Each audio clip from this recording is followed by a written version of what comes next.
മിശിഹായിൽ സ്നേഹമുള്ളവരെ, ക്രിസ്തുവിന്റെ സ്വർഗാരോഹണത്തിന്റെ സന്ദേശം പങ്കുവെക്കുകയാണ്. നമ്മുടെ ജീവിതങ്ങളെടുത്ത് പരിശോധിച്ചാൽ ഒരു കാര്യം നമുക്ക് മനസ്സിലാക്കാൻ പറ്റും.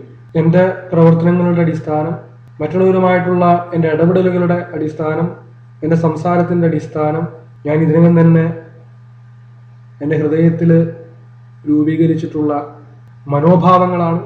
ഞാൻ എൻ്റെ മനസ്സിൽ രൂപീകരിച്ചിട്ടുള്ള ചിന്താശൈലികളാണ്. ഞാൻ എൻ്റെ ജീവിതത്തിൽ രൂപീകരിച്ചിട്ടുള്ള നിയമങ്ങളാണ്. എങ്ങനെയാണ് എൻ്റെ ഹൃദയത്തിലെ മനോഭാവങ്ങളും മനസ്സിലെ ഈ ചിന്താശൈലികളും ജീവിതത്തിൻ്റെ നിയമങ്ങളും രൂപീകരിക്കപ്പെട്ടത് എന്ന് ചോദിച്ചാൽ അതിൻ്റെ ഒരു സാധ്യത നമ്മൾ ജീവിക്കുന്ന സമൂഹം എന്ന് പറയേണ്ടി വരും. ഇന്നത്തെ കുറേ ചെറുപ്പക്കാരെ പരിശോധിച്ചാൽ മാത്രം മതി. അവരുടെ ജീവിതത്തിൽ മനോഭാവങ്ങളും ചിന്താശൈലികളും ജീവിത നിയമങ്ങളും രൂപീകരിക്കപ്പെടുന്നത് എങ്ങനെയാണെന്ന് ചോദിച്ചാൽ നമുക്ക് മനസ്സിലാക്കാൻ പറ്റും. അതൊക്കെ അവർ ജീവിക്കുന്ന സമൂഹത്തിന്റെ ഒരു പരിച്ഛേദമാണ്. സമൂഹത്തിൽ അവർ കാണുന്നത്, സമൂഹം അവരോട് പറയുന്നത്, സമൂഹം അവരെ പഠിപ്പിക്കുന്നത് അവരുടെ ജീവിതത്തിന്റെ മനോഭാവങ്ങളും ജീവിതശൈലിയും നിയമങ്ങളും ഒക്കെ ആയിട്ട് മാറുകയാണ്. അതിന്റെ അടിസ്ഥാനത്തിൽ അവർ പ്രവർത്തിക്കുന്നു. അത് അവരെവിടെ കൊണ്ടുചെന്ന് എത്തിക്കും, അതിന്റെ അനന്തര ഫലങ്ങൾ എന്തായിരിക്കും, ഇതൊന്നും പൊതുവെ ചെറുപ്പക്കാർ ചിന്തിക്കാറില്ല. അതേസമയം തന്നെ വിശുദ്ധരായിട്ടുള്ള മനുഷ്യരും എത്ര പേരാണ് നമ്മുടെ മുമ്പിൽ ഉദാഹരണങ്ങളായിട്ട്.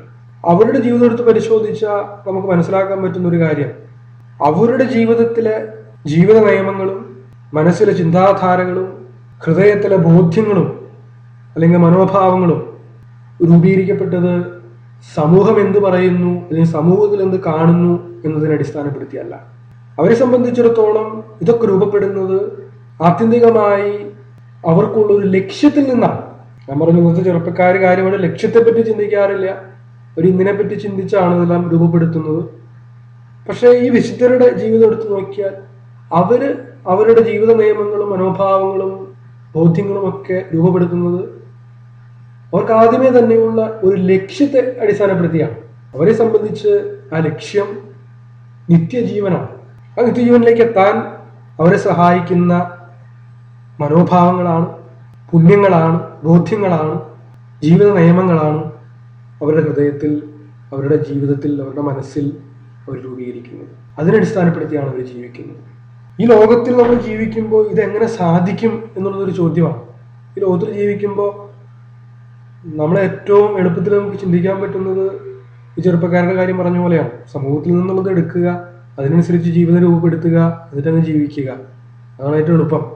ഉന്നതമായ, അതും നമുക്ക് കാണാൻ പറ്റാത്ത ഒരു ലക്ഷ്യം വെച്ച് ജീവിതത്തെ രൂപപ്പെടുത്തുക എന്നുള്ളത് എളുപ്പമുള്ള കാര്യമല്ല.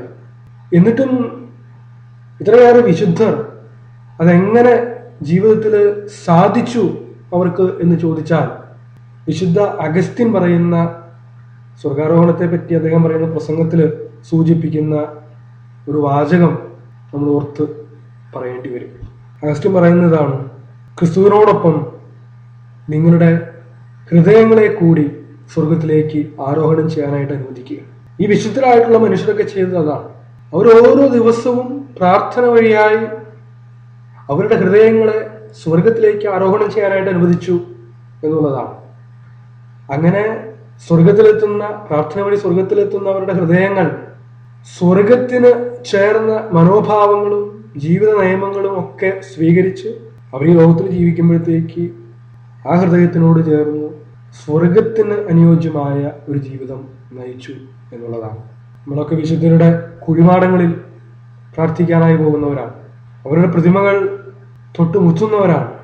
ഇറ്റലിയിൽ അല്ലെങ്കിൽ യൂറോപ്പിൽ നമ്മൾ ജീവിക്കുമ്പോൾ അതിൻ്റെയൊക്കെ സാധ്യതകൾ എത്രത്തോളമാണ്. എത്രയോ വിശുദ്ധര് ജീവിച്ച് കടന്നുപോയ പുണ്യ സ്ഥലങ്ങളാണ് ഇവിടെ. അവിടെയൊക്കെ പോയി പ്രാർത്ഥിക്കുമ്പോൾ നമ്മൾ ചെയ്യുന്നൊരു കാര്യമുണ്ട്. നമ്മൾ ആ കുഴിമാടത്തിലൊന്ന് തൊട്ട് നമ്മൾ മുത്തും, അല്ലെങ്കിൽ ആ വിശുദ്ധരുടെ പ്രതിമയിൽ തൊട്ട് നമ്മൾ മുത്തും. എന്തിനു വേണ്ടിയിട്ടാണ്? നമ്മുടെ പ്രാർത്ഥന ആത്യന്തികമായിട്ട് ആ നിമിഷം ഇതാണ്, ആ വിശുദ്ധന്റെ വിശുദ്ധിയുടെ ഒരിറ്റ് തരിയെങ്കിലും എൻ്റെ ജീവിതത്തിലേക്ക് എനിക്ക് കിട്ടണേ. അതാണ് നമ്മുടെ പ്രാർത്ഥന. അതുപോലെയാണ് സ്വർഗത്തിലേക്ക് ആരോഹണം ചെയ്യപ്പെടുന്ന നമ്മുടെ ഹൃദയങ്ങൾ.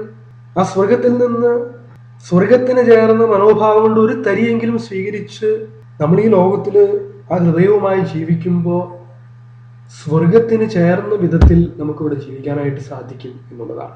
അങ്ങനെയാണ് വിശുദ്ധർ ജീവിച്ച് കടന്നുപോയത്. ഇന്ന് നമ്മുടെ മുമ്പിലുള്ള ഏറ്റവും വലിയ വെല്ലുവിളിയും അത് തന്നെയാണ്. ക്രിസ്തുവിന്റെ സ്വർഗാരോഹണ തിരുനാള് ആഘോഷിക്കുമ്പോൾ നമ്മൾ ഏറ്റെടുക്കേണ്ടുന്ന വെല്ലുവിളി ഇതാണ്. നമ്മൾ ജീവിക്കുന്ന സമൂഹം നമ്മുടെ മുന്നിലേക്ക് വെക്കുന്ന മൂല്യങ്ങളല്ല, ജീവിത ശൈലികളല്ല.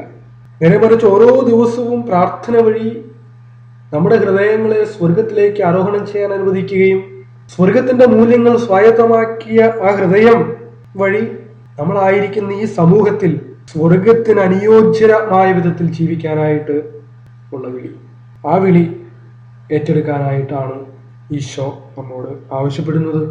അത് ഏറ്റെടുക്കാനായിട്ട് ധൈര്യപൂർവം നമുക്ക് തയ്യാറാകാം.